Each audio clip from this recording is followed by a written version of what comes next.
When you start working with JavaScript, you need a web page to host it.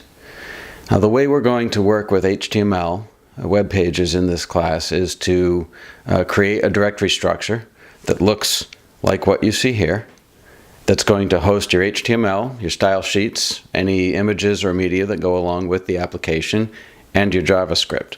And this outline shows the basic folder structure for what that looks like.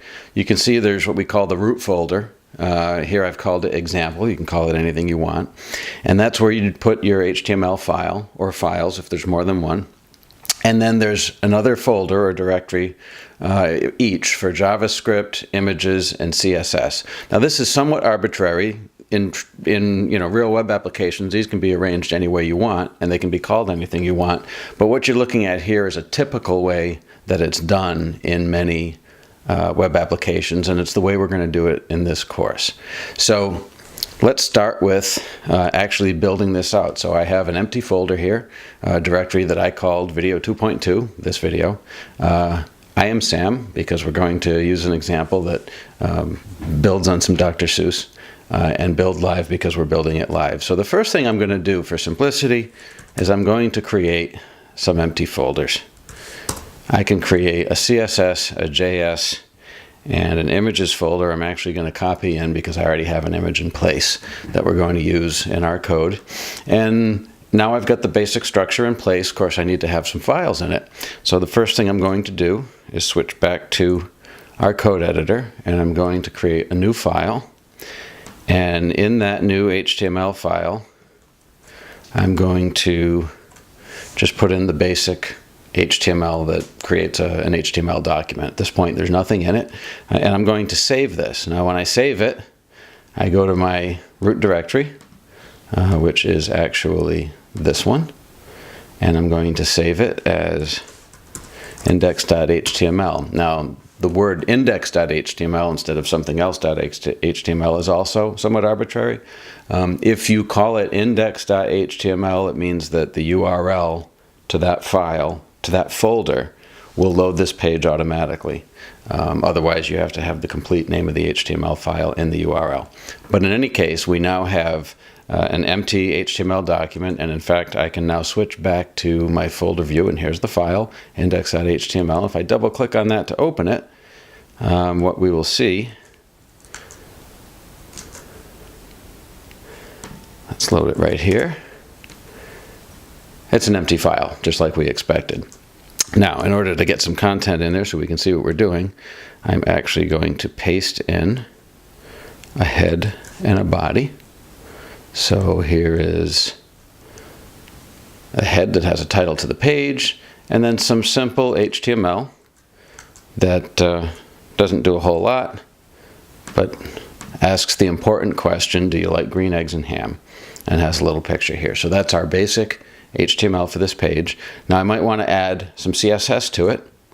So we're going to look at the CSS next. Now I need to create a CSS file, and that file needs to go into the CSS directory. So we'll do the same thing we just did. We will create a new file. I'm going to paste some CSS code into it that I happen to have handy, and we'll go to the CSS directory, and we will call this sam.css. So now I have a web page, and I have a CSS file, but the thing I haven't done yet is tell the web page where to go look for the CSS file. Remember, the web page, the HTML orchestrates all the components that are going to appear in our page. So what I need to do is find out how to add the reference to the style sheet here in this HTML page. And I can't quite remember off the top of my head the syntax for doing that. So what I'm going to do is go look it up, and I'll go to a web reference like W3 Schools, which is as good as any for getting a lot of this kind of information. And I remember there's a link tag or something for putting in the style, and here I see it under links. There's this tag called link that defines the relationship between a document and a resource like a style sheet. So I can look this up. And the reason I'm doing this, it's not that I didn't remember it really. The reason I'm looking this up with you right now is simply to show you that this stuff will go in and out of your head. You won't remember the exact syntax for how to use everything. There's so many tags. The syntax is different for each one. Sometimes you can't remember what it's called. In this tag, it's an href that refers to the CSS file, and in a script tag, it's source. And you don't have to remember that stuff. You rely on these references, look at them all the time to find the things you're looking for. In this case, I'm just going to copy this code from here, and we're going to pop it right into the editor. Now, the thing is I called my style sheet sam.css, and it's in the CSS directory just below this one. So I've now linked out to css/sam.css. That CSS is here, and we can see it changes the color and the font of the div of any item with the class sam text. And there's a link below this video in the course where you can actually read up a little more on CSS and how these selectors are done. If this is not familiar to you, I strongly recommend going and spending some time on Code Academy and just go through the basic HTML and CSS lesson.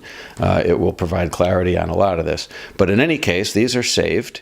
And if I go back to my web page and reload it, look at that. The color has turned into a gray, and this font has changed as well. So now we have our CSS and we have our web page built, and the last thing we would do is actually put in some JavaScript. So we're going to go right back where we were, and we're going to create a JavaScript file. And at the moment, we're just going to put in a JavaScript comment that says this is sam.js, and I'm just doing this so the file's not empty. We're not going to put any real JavaScript in here just yet. And until I save it, you'll notice with each of these files, until I saved them with the right file name extension like .css or .html, the code editor doesn't know it's JavaScript, so it doesn't apply any syntax highlighting. But if I now save this and we go back, we go back to our JS, and I call this sam.js. Now it knows it's a JavaScript file. The syntax highlighting is rather subtle for a comment, but there it is. So the one last thing we have to do, of course, is tell the HTML file that this script is here. And one of the things that we're going to do in this course, at least at this time in this course, is script tags always will go at the end of the HTML file. Now there's a reason for that we're going to explore in the next video when we actually put some JavaScript into that file.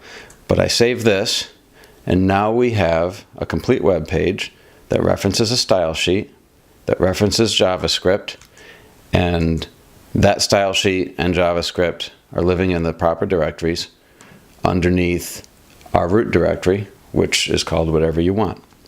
So in the next video, we will go on and actually put some JavaScript into that page and make it do something.